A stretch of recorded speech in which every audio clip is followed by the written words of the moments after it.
How does one trap a god? What could be so enticing to put under a box that a deity would wander underneath it and be trapped? Could a god create a god trap even they can't break out of? Is the trap just reruns of Angel after a stressful week? Hello everybody, Jordan here, the PH is silent, and in the last video I spoke of an artifact called the Godtrap. This is a magical device that caused Ayuz, the demigod of pain and oppression, to mysteriously disappear. A win for the people of Greyhawk, but I was curious, what is a Godtrap and where did it come from? And where did it go? Where did it come from, Cotton Eye Joe? The Godtrap is an artifact, a whole room really, that is beneath Castle Greyhawk. Created by Zagig, its purpose is to bind and imprison deities. Because of this, it was also referred to as Zagig's prison. The research into this started with another artifact called the Prison of Zagig.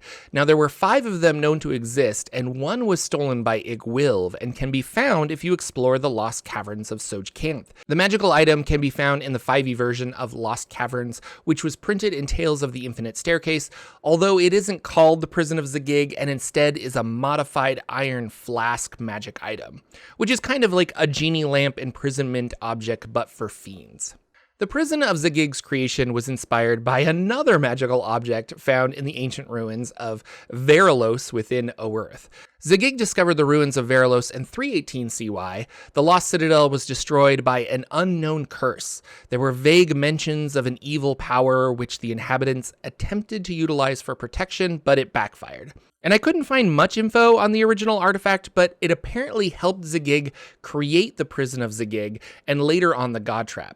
And it has something to do with binding supernatural creatures, because Igwilv's involvement in its research led to her knowing how to bind demons to the material plane. The Godtrap itself is a 9-sided chamber of smoothed polished stone. In the center of each wall is a 9-faceted gemstone of 5 feet in diameter. The center of the chamber is a 9-sided pyramid 50 feet tall with a stone disc balanced on top and a 10-foot tall statue of Bokab in the center. Bokab is a Greyhawk deity of magic and arcane knowledge, and he is known as the Lord of all magics and is a fitting representation for the Godtrap device, as Bokab's teachings say that magic is important and he promotes the creation of new spells and magical items. In general, Bokab was a fan of Zagig and was part of his ascension to godhood, a process known as apotheosis. It is unclear to me, though, if Bokab assisted directly in the creation of the Godtrap or if his divine image was just invoked in the ritual. What we do know is that the Godtrap was designed to capture deities and trap them there. The energy collected afterwards is what would push Zagig to demigod status. The Godtrap lore spawned from an encounter Gary Gygax wrote in 1974 called Zagig's Prison of the 9 Demigods. 9 demigods on pedestals in a containment room. The challenge was to choose and battle one that looked the most formidable in combat. Lord Rabalar, a character created and played by Rob Kuntz, was one of the first half-dozen characters to explore the Castle Greyhawk dungeons.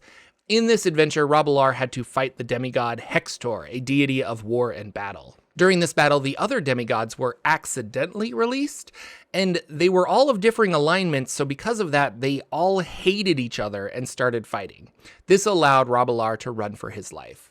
The Godtrap was just an encounter back then, and it wasn't officially in the setting until the release of Greyhawk Ruins in 1990. And even then, it didn't get the name Godtrap until Expedition to the Ruins of Greyhawk in 2007. The lore goes that in 505 CY, 9 demigods of opposed alignments were captured by Zagig for his apotheosis experiments.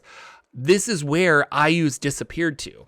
Ayuz, Marika, Rudd, Wastri, and Zuoken were some of the imprisoned.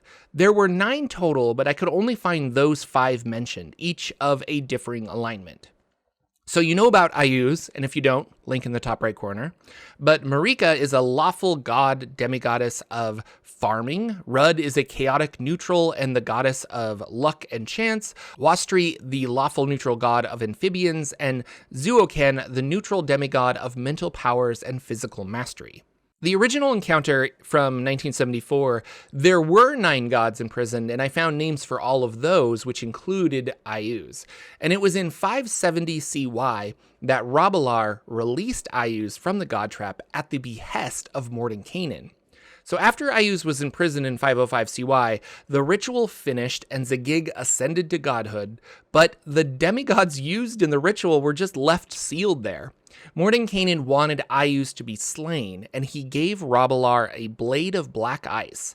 Rabelais was instructed to free Ayuz and then kill him with the blade, but Ayuz escaped. Ayuz returned to the capital city of his empire, Daraka, and killed thousands who he deemed unfaithful as a sign of his annoyance with the changes made to his kingdom. He used their remains to create a road of skulls, which leads from the capital city to the Howling Hills. Now, Rabelais, for failing to kill Ayuz, was exiled from the city of Greyhawk, and Ayuz spent his time rebuilding his empire. But Ayuz couldn't catch a break, and in 581 CY, he was captured by Vecna to aid in Vecna's apotheosis to become a greater deity. Now, this is detailed in the 2000 adventure Die Vecna Die for Greyhawk. Vecna has tricked Ayuz into gathering magical items in his hope of becoming a greater deity.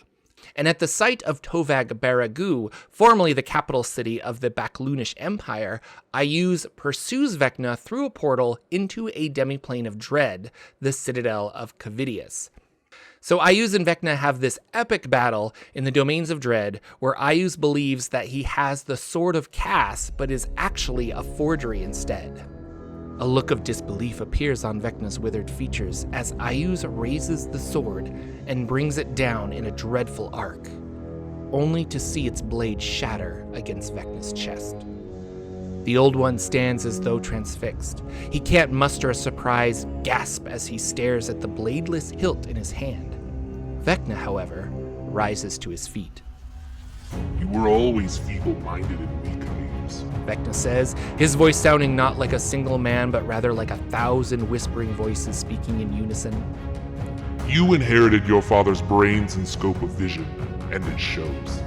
But now you will pay the price for your arrogance and stupidity. Vecna places his right hand on Ayuz's balding pate, and the other god bursts into flames. He screams. The flames seem to be drawn to Vecna's body, disappearing into his empty eye socket.